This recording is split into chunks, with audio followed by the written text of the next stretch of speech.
अस्सलाम वालेकुम। इय्याका नअबुदु व इय्याका नस्तईन। तो जी आज मैं इस वीडियो में आपको कुछ चीज़ें बताने वाला हूँ, क्योंकि बहुत से क्वेश्चन हैं वो सिमिलर हैं और कुछ दफ़ा एक सेम आंसर करके मैं इरिटेट हो जाता हूँ। ठीक है, तो इससे अच्छा मैं वीडियो बना देता हूँ ताकि कोई भी क्वेश्चन हो जिसका वो उसको वीडियो के थ्रू मिल जाए। अब ये है, इसमें मैं आपको कुछ चीज़ें बताऊँगा। फ़र्स्ट ऑफ़ ऑल आपको मैं कंप्लीट डिप्लोमा का, सिर्फ डिप्लोमा का प्रोसीजर समझाने वाला हूँ कि कैसे पेमेंट सिस्टम होगा, कितनी फ़ीस है, ठीक है, और कैसे कैसे वो आप पे करेंगे। ये हो गया फर्स्ट। दूसरा हो गया अकोमोडेशन। तीसरा हो गया जॉब सीन। ठीक है, तो पहले मैं आपको डिप्लोमा का प्रोसीजर समझाता हूँ कि फ़ीस कितनी है और वो किस तरह आप पे करेंगे। सबसे पहले आपने मुझे डॉक्यूमेंट सेंड करने हैं। जिसने भी जिस डिप्लोमा में अप्लाई करना है वो पहले खुद सोचें। कुछ लोग कहते हैं कि आप बताएं, तो मुझे नहीं पता आपके इंटरेस्ट आईटी में है, एफएमबी में है, किस चीज़ में। FMB means customer service. तो ये आपने सोचना है। आप या तो फिर मुझे थोड़ा सा बता दें अपना बैकग्राउंड, अपने इंटरेस्ट, तो फिर मैं आपको कुछ मशवरा दे दूँगा, वो अलग बात है।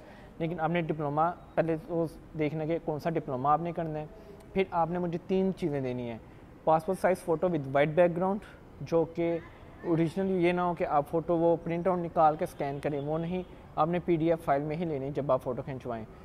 दूसरा, पासपोर्ट का फर्स्ट पेज और सेकंड पेज जिसके ऊपर साइन करते हैं वो बिल्कुल आपने साइन करके स्कैन करके भेजना है, और वो स्कैन आपने प्रॉपर प्रिंटर से करना है, ना कि वो कैमरा जो भी है उससे स्कैन नहीं करना, प्रॉपरली स्कैन करके।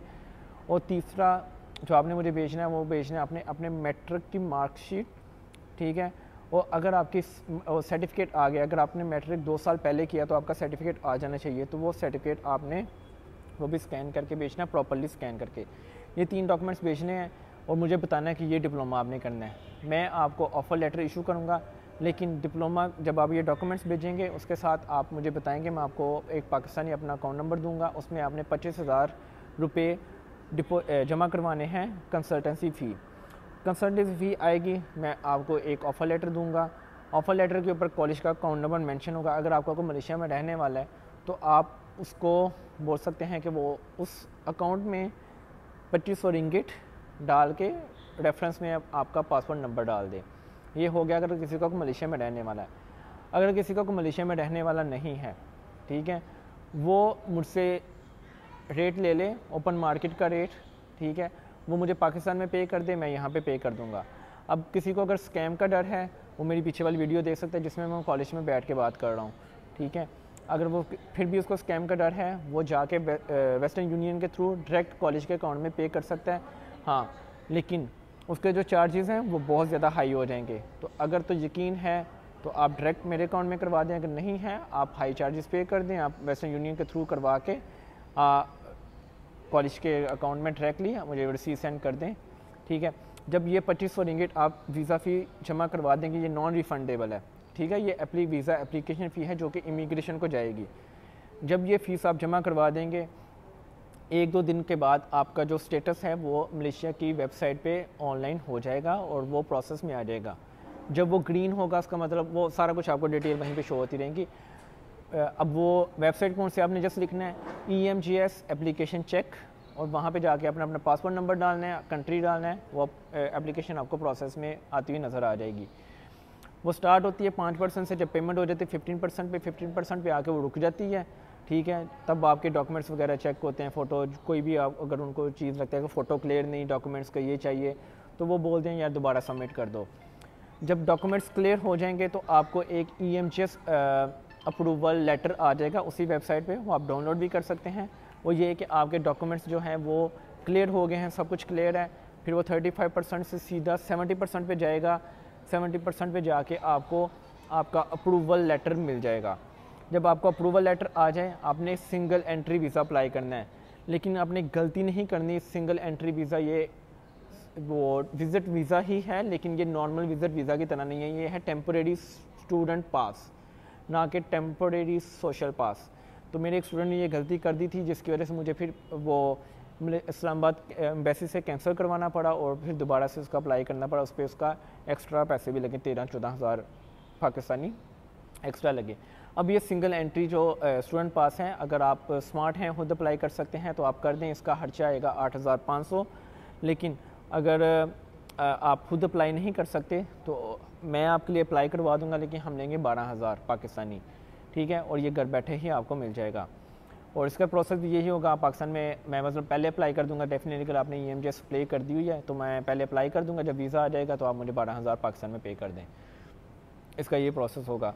फिर ये जब हो जाएगा इसके बाद आपने टिकट बाई करनी है, आप खुद से बाई कर सकते हैं, आपको अगर अच्छी सस्ती टिकट मिलती है आप खुद ले लें, अगर नहीं तो आप मुझसे टिकट भी खरीद सकते हैं। हमारा हर तरह से मेरे लिंक्स हैं, हर जगह मेरे दोस्त बैठे हुए हैं, तो मैं अपने दोस्तों से कुछ स्टूडेंट को लेके दी है टिकट लेने के बाद बाकी की जो 8,500 रिंगिट फ़ीस है, ट्यूशन फ़ीस जिसको कहते हैं, वो आपको जमा करवानी है कॉलेज के अकाउंट में। वही सेम प्रोसेस आप मेरे अकाउंट में करवा दें, कॉलेज के अकाउंट में ट्रैक करवा दें, जैसे भी आपको ईजी लगे, ठीक है।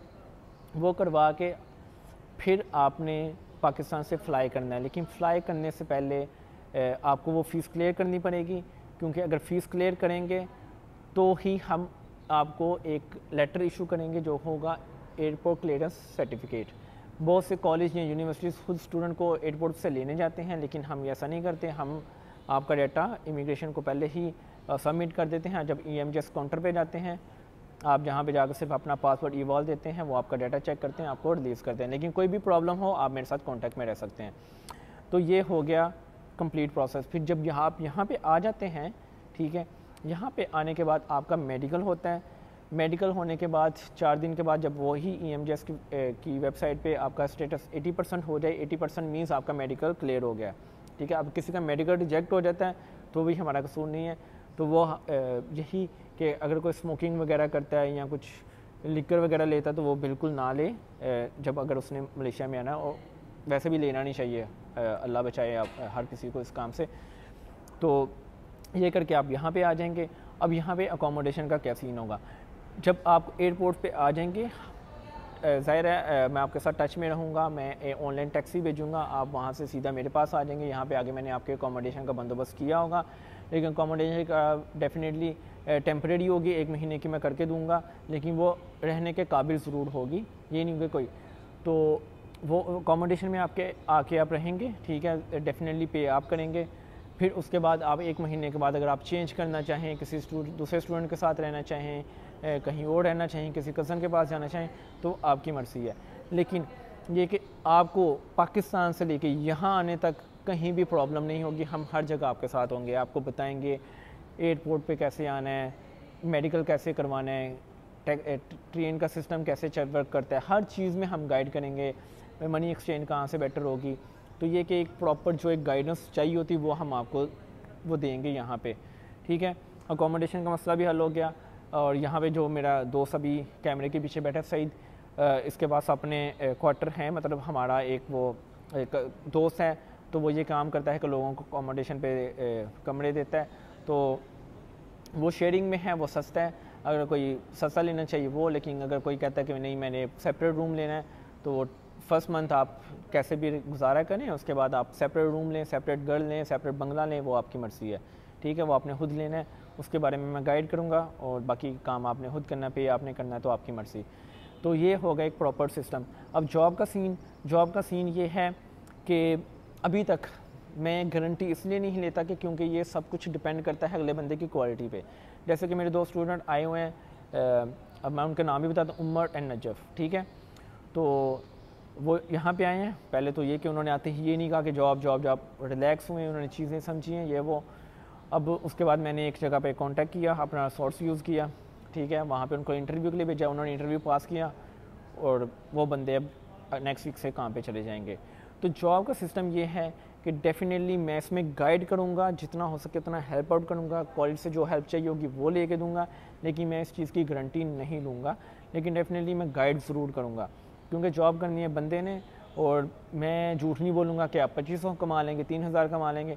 यस, मेरे कुछ स्टूडेंट 2500 भी कमा रहे हैं, 3000 भी कमा रहे हैं, लेकिन मेरा कुछ स्टूडेंट ऐसे भी हैं जिनको अभी तक जॉब नहीं मिली, या जो 1000 कमा रहे हैं, जो कहते हैं हमने जॉब नहीं करनी, कुछ फ्रीलांस कर रहे हैं, कुछ का वो ट्रेडिंग का काम कर रहा है एक लड़का, ठीक है।